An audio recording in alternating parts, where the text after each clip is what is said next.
akwaba emfa Ghana nsem TVGH so wo frɛ me adwoa searching na menka se Ghana fo wure yafi yen ba ya medwoma ma wuye no ya antresim panka se asem no se ne sitie se da asem ni ko ye no emu ya wonti no ye nyina dia no tumu em ye do makotum e ba pim sa bre enipa ne bi da so wonsan wo mo aminia they are innocent but na asem no ya nti no ya ma ya nyada gye anhwem nyame anim no ye di bone ebinum da so damu a minia they are innocent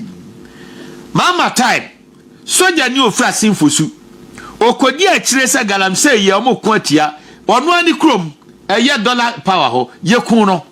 mebo a ye fe no wusu o ti se Ghana fo ye pagya emu se ayi mejo mama de no enanu ye sakum soja ni ba ko o ti se kan wasem se mejo mama de no se se MPP fo de ye wakoma pa ye wodonti no ye ba dia no bekusu amia ye mama de no be say mama ba ni pa kum na ye simple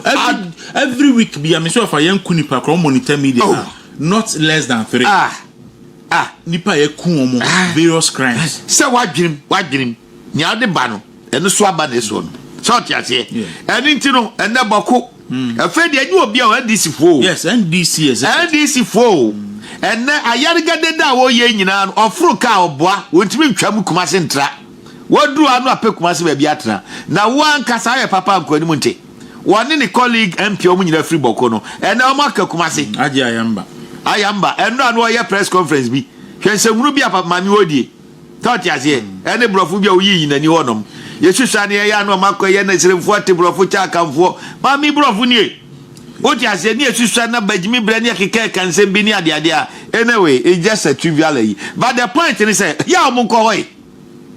ayamba no press conference no minia sabi enkan ye no Bawku ana mebo ana yes enne no onyame to Bawumia pono ewayi so atiase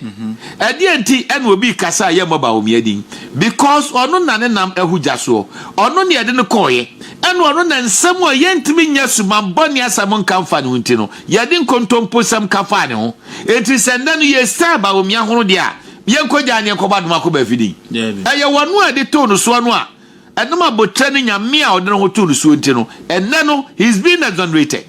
enne no nyame da Roma ye kato Bawumia so bia no hwe nyame adom o ti ase de Bawumia kai bia ene nyame adom eti ba yi galamse asem no minia emu oya mese o chia this ni bia no so onyanya hwepe hwe ni mienu wo site a otu this ni bia be share bia one strategy and see aminu use so ma for me fake tax I and moving from site to site editing crofo sika ne crofo na nyamwa say yaminu the over the years ni nyina no ni subano no woni abrante zuba se wan wo mo suba mo mobilizing crofo no mu di sanse ngoro no ne ya frank crofo ya mo wo mo ya nye we sei nyanti no ba ya me de crofo ba book masefo ma na wo no tomre bi no anhwe ye ena nyankopon ena doye a Abraham ye nti onyankwa je de ma loto a tomre bi ehia se obeje hoho bi kura tra wonchen o mo bia ne nyina manfrafo ya mean was so free kumase fan na fado free ya jiwa mo abetrase amwako one of the best schools Premier League uwie na bonkusie na mama okodi di akira da kire ba do che ba bie short ase enne no ye mo ye no dia ye hwe short ase menia me wie no san so a na masama ba ye odichen yewra mama enne ma no ya do so do o ti ase no free say o ye smart enne no bibia no a onim say MPP ya me koka ye beka se owura fi hu nti no no ate committee no ayi ne hu afirim enti committee but nyina no communication strategy you call it collaborative sort as here but me ne ayi akire ade no de ensu a ye no munsu no ye ntum nsu a eni nti no say uti committee na the recommendations ba ye mama na uti ye sort as here eni onyo no kasa bia no a asif say afa na wo campaign mu na propaganda hudu a oye eni ade o ka kire say moba cha 90 days woni o chairman kra na muka ye double track be ye free ho ye de ba say akchichide wonam kakran so beduru ba bi okro enti we be 2027 no ne ye free ho no me no ka say kranka ennu and I do chimkenu mebra free so and nano I don't do so the abasa de no yentimi e ade 2027 and na a national cathedral na Sami Okujeto is my brother. Is my brother, but oje no me mane ho asondan yi a yensi emanyame ne monyam metra o mai mu no abrante wo ye allergic to such a na ho bone e woni mu nti no sana Jubilee House odina no kogina mu kasetia ya President Kufuor hadi wo vide mills call wa munyina timbi o mo hwem sesabe me hu se besi aka no ena odina no gina mu ye nhranka nyankopon say no mean a person than my own mother. Just I. Mami will say, Emra minya or dopadima, Mami will say, one foreign writer, be a friend of Kevin Shellington. The book could be our tray about Rollins. And the museum, Mami, no shepata, be no ye police, or ye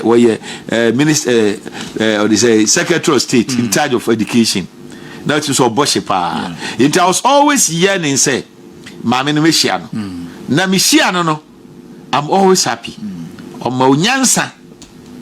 No wonder say book ba ko nyame pa suggest kasem kranka ba very soon beba and only good manners for better life on the trail forward no. Okay. She's such a great and wonderful person. Yeah. Mami na trail forward ne mami. Na ukogu mami ya no ase. Na oni mpa ya obo. Oni mpa ya obo. Wan hwe ya na ekoyese na nan ma ye bone no omko ye ne esu homu ye. Wo de okujeto ba bi adure no de wanya wo. Na nso wa chirima no aposu wonyina nya sofu hunu bi o we de yefan obenya na sotwen ono abenya na sotwen we onya nto o manchirima ono abegi na sotwen wasasi so hwe aposu wonyina nya sofu akake o nya sofu ayetietiem keke o wo ye sofu with distinct yipa wo ye lecturer of university professor so atiase eni sise nya me asempo e na ne kondo a wonu ano wabobra mutuit na ho gu na nimase amanyosemti na report yi ba yi no mama ani wonti any propaganda ntino woso ade koye de wonim se menim oka se wenche kra national cathedral audit report ne beba yes because na dwene mu no yes na se be implicate be fe ba na e prombo afa de wa no mesin su a ye nom no ye ntumu nsu a afa de oso de koye de adia o mine nyina dia adwena hyem say national cathedral na onyame fa ne boa onto ntem na de oba ya se 1st July fa ko bompae na saada no me ko bi die so na me bompae pa se radio we dan ka mansuom fa na ka nyina ntumfa bi ko bi so tiase mo nwene ndc nwene they must give a second thought to whatever they are doing and then the mama so the national cathedral ko eden e da e kodru on mo menua na ujina ona atwa imposing buildings a ujina national ayi ho no mu a na odu ani to atwa dan no a ni yetima kotwa gata na no sanctuary bi nko kasema ade an sanctuary abrochire sanctuary fo nyina ase gata kese ade bo odin nam se wo you an apology to adwuma wo ye no na da nya Ghana ha de difficult Ghana ha ana NDC for na etimi WikiLeaks ene no kodi nkomo ede nsam to ye so oti ase sen na Kufuado na otuo na wo nwini nkwagiri say na mrofo kura beka bi mrofo no ofirimi kro maskora hinzan enya ha ya na yeso ayensa bia de koye anasa we are living say baby atie no on an island we are living a global village.